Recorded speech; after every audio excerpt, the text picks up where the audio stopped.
Hey guys, welcome back. So I have got my March monthly favorites here for you today. So what I like to do in these videos is quickly go through some overall Friday favorites, and then I've got other things to share with you. So usually like either skincare things, sometimes makeup things, sometimes hair care, books. So I've got a lot of different fun things to share with you. So if you're new here, my name is Leslie. Welcome. I love to do favorites videos, new at the drugstore, get ready with me's, reviews, empties, just a lot of fun stuff here on my channel. So if you're new, I would love it if you hit that subscribe button and stuck around for a while. I'd love to have you here on my channel. So yeah, we are chatting about March favorites. So let's get to them. Okay, overall Friday favorites. So I would say for eyes, I love this Too Faced Italian Spritz palette. They sent this to me and it just made my day. This is so pretty. It's such a fun palette for spring. I love the colors in here. I think they're gorgeous. I have a reel and a TikTok, and I have swatches, more swatches of this in the original Friday favorites where I mention it. So definitely check out all those things. It smells nice. It's just a really fun palette for spring. I think it is awesome. And for blush, I would say my overall favorite is also a Too Faced product. This is the Too Faced Cloud Crush Blurring Blush, and this is in Candy Clouds. I love everything about this. I love the packaging. I think that's so pretty. It is a little bulky, but I think it's beautiful. I love the scent. It does have a perfumey scent, but it doesn't bother me. I mean, it's fairly strong, but I like it. It smells good. I love the color. This is so gorgeous. It's a great formula. It really looks so pretty on the cheeks. It is really good. I really like this product. I say it's a highlighter, but it's described as an illuminating powder. This is the Essence Kissed by the Light Illuminating Powder, and this is just beautiful. I mean, mix it all together, and it's just this soft, light-catching glow. It's not overpowering. Because it's kind of softer, and depending on how much product you use, you can kind of use it more, like not just as the top of the cheeks highlighter, because I don't really use a lot of highlighter on like on my nose or up here or anything, but I feel like I have that option with this because it's softer. It's not as over the top, you know what I mean? And then I would say for overall for lips, I just love the NYX Butter Glosses, and Creme Brulee.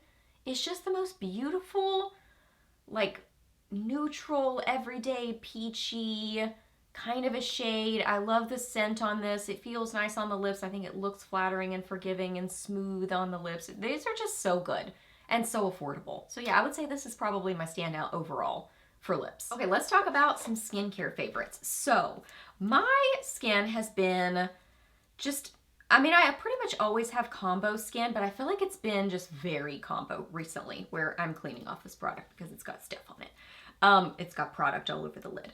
So I really feel like my forehead has been kind of drier, which is different because normally my forehead is more oily. I think my forehead is just a little bit dehydrated right now, really. So it's trying to compensate and all those things. So who knows what's going on with the forehead.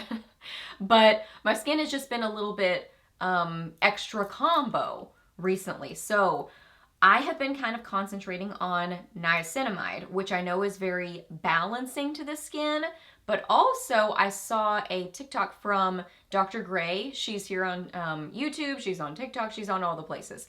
And she's a dermatologist and just shares like such interesting information about skincare and all the things. So she was talking about niacinamide and saying it's really kind of a hidden gem in skincare, because not only is it balancing, but it's anti-aging, it helps with hyperpigmentation and discoloration, and those are some things that I've been wanting to kind of concentrate more on. Definitely the balancing, so I was already using it for that, but now knowing about the anti-aging and addressing hyperpigmentation, I love it even more. So I've been using it even just kind of over here on my cheeks where I have some discoloration. I've kind of just been using it all over. So two standout favorites, the Inky List Niacinamide. What it says on it is it says helps control excess oil. But really, I mean, I find it's just balancing because like I said, I've been more kind of dry and just, I don't know, strange situation with my skin on my forehead recently with hydration level and like it being dry and or oily throughout the day. So been using this. During the day, I've used this for a while and I really, really like this. So I will use this all over my face. I don't feel like it does anything to mess up my makeup or anything. It's very affordable. I've had this for a while and it seems like, you know, the product lasts a little bit, goes a long way with it. And then I just got this recently. I love this brand, Coste Baja. It is on Amazon and it's so affordable. This little size was 11 something. And then they have other products that are like around $10. They're just very affordable. So this is the arbutin and niacinamide. So I found this by searching for, I looked up hydroquinone, but just something that would kind of address discoloration. This is not hydroquinone, but that kind of addressing of dark spots, discoloration, and this came up. So it says it contains beta arbutin. I honestly don't know much about, I don't know anything about that, but I guess it helps with what this is supposed to do. And then it has niacinamide, which says vitamin B3, and then hyaluronic acid, which is great for locking in hydration to the skin. Okay, I went ahead and looked up the product description on Amazon so I can share some more helpful information with you. Another little like side note, I love that their products have different colors on them, so it makes it just really easy to grab for. Like, you know, okay, I'm looking for this one. And then when you go to buy it again, it's like, oh yeah, it's the one with the lavender looking packaging. You know what I mean? Just a little tiny detail that I really like. It just makes it easy to know what you're grabbing, what you're getting.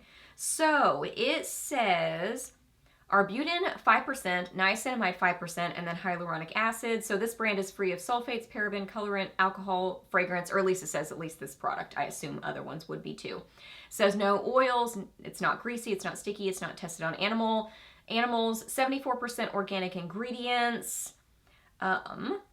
So this is supposed to help with diminishing acne spots, I guess. It just says diminishes acne.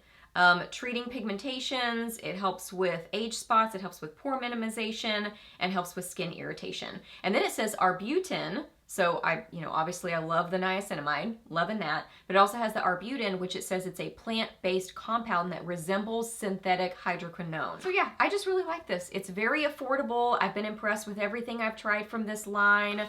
They really have a ton of different products depending on what you're wanting to try to find. I mean, they've got just so many different products and they're pretty, I mean, they all seem super affordable, which is awesome. So yeah, loving that and loving niacinamide in general. Then a hair care product I've been really liking. So this is the Pacifica Ginger Root 10-in-1 Hair Volumizer. It says magical hair boost with ginger and vitamin B. Vitamin B.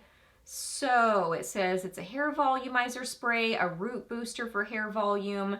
It's a light formula for all hair types, and then it says vitamins and antioxidants, which I really like.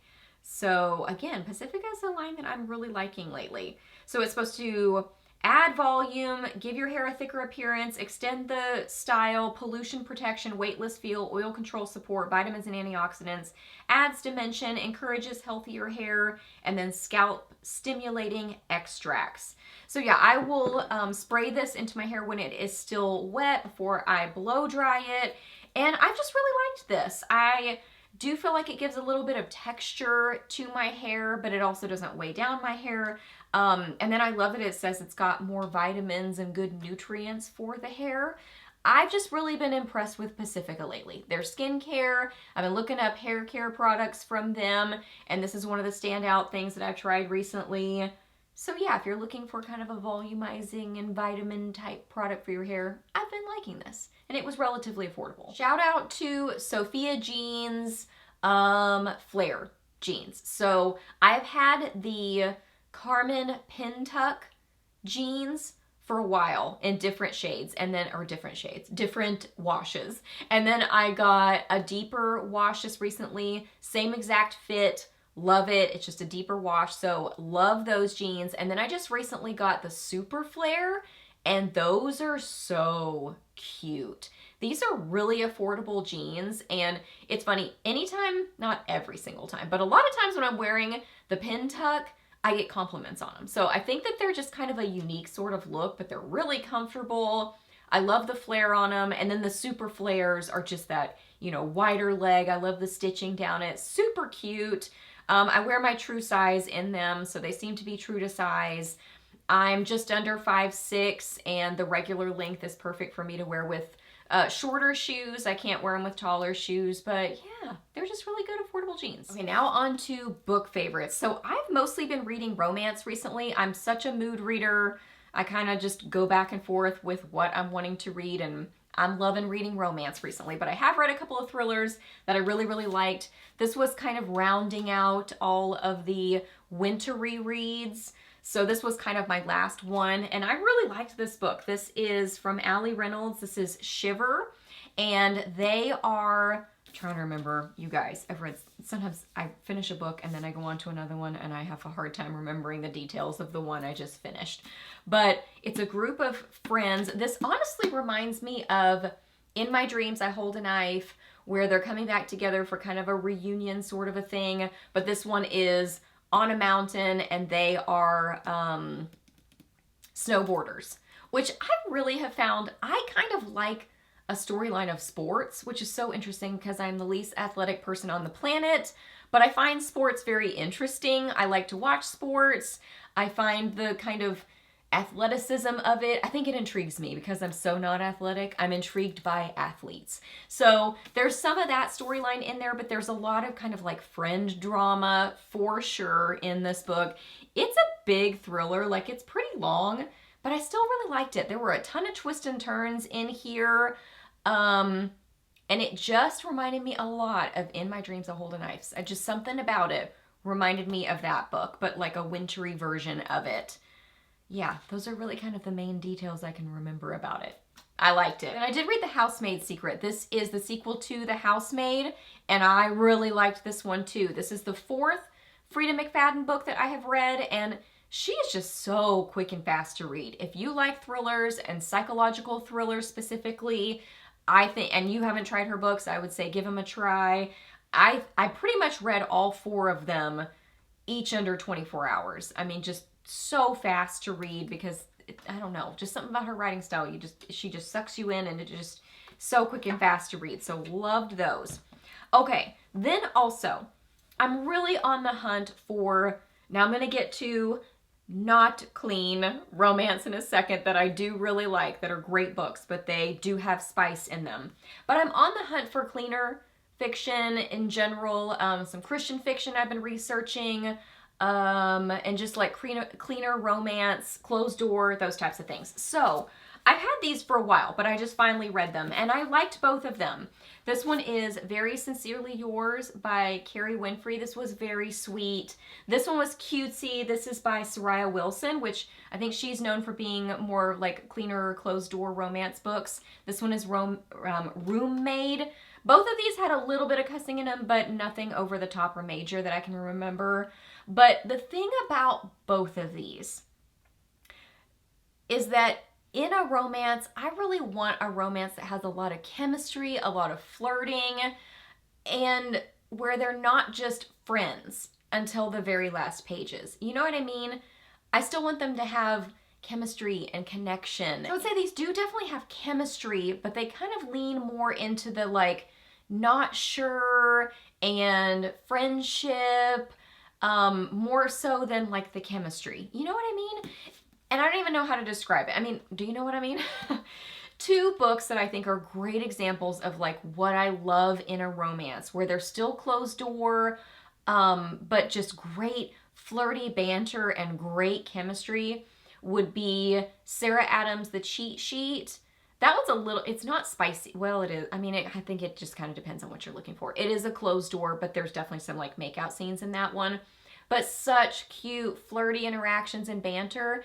And then Faking Christmas. I think it's by Cindy Steele, I think is the author on that one. That one's just kissing. But oh my gosh, it was just such cute, flirty banter and a ton of chemistry between them. So that's what I love. Like that great mix of just amazing chemistry, but then more closed door. You know what I mean? So anyway, these kind of lean more into the, they just really kind of like don't have a full-on connection until towards the end of the book.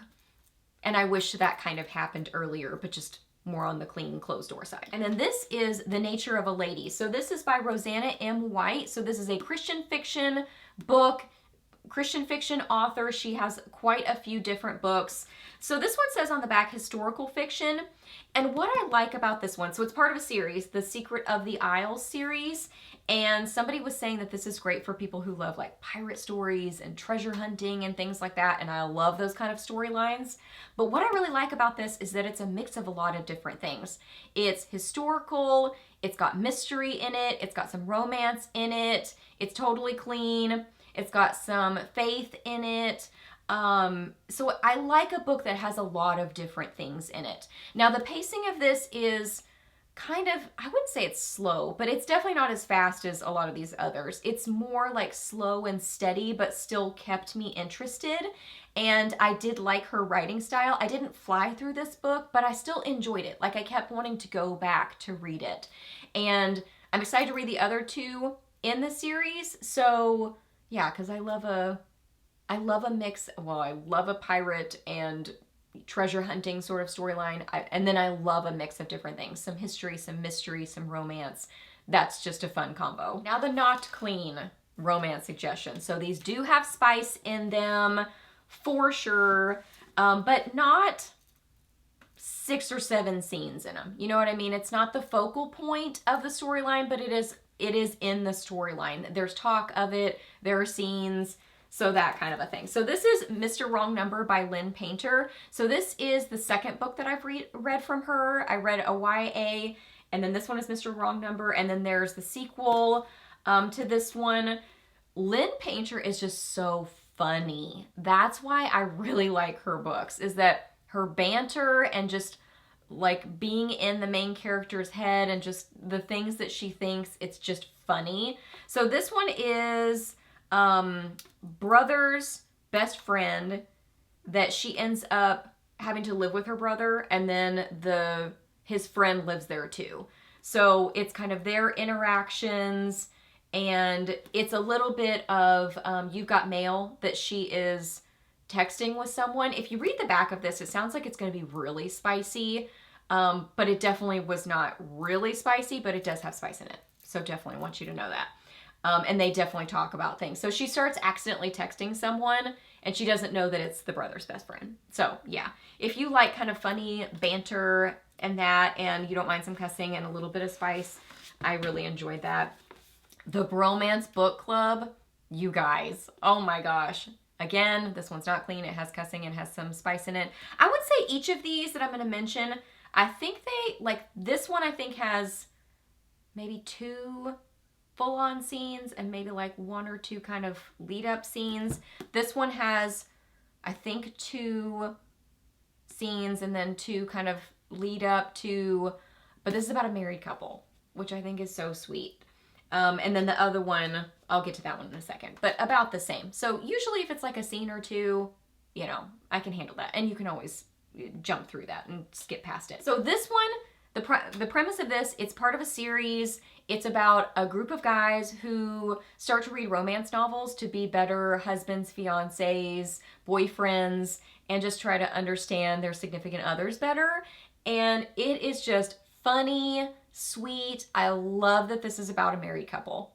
This is a second chance romance, but about like them saving their marriage, and they are separated, and it's basically about him trying to win her back.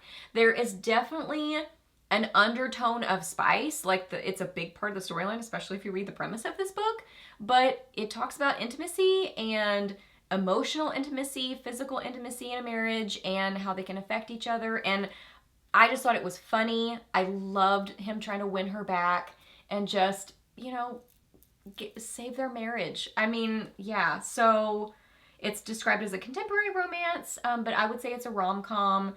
But again, it has cussing and spice. And then you guys told me that I would love this book. I finally read it. Emily Henry, Book Lovers, my favorite of hers.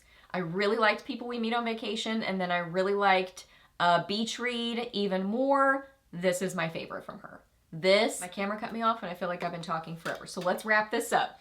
Yeah, this is just so good. It's so many things I love in a book. It's about book people. She is a literary agent and he is an editor. It's a little bit enemies to lovers, but they're really not enemies for all that long. But Oh my gosh, the first half of this book has such cute, flirty banter.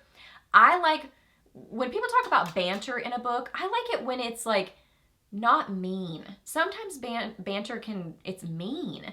Theirs is more just kind of flirty, cutie, you know, picking on each other, but more on the flirty side. You know what I mean? And it was funny. It was cute.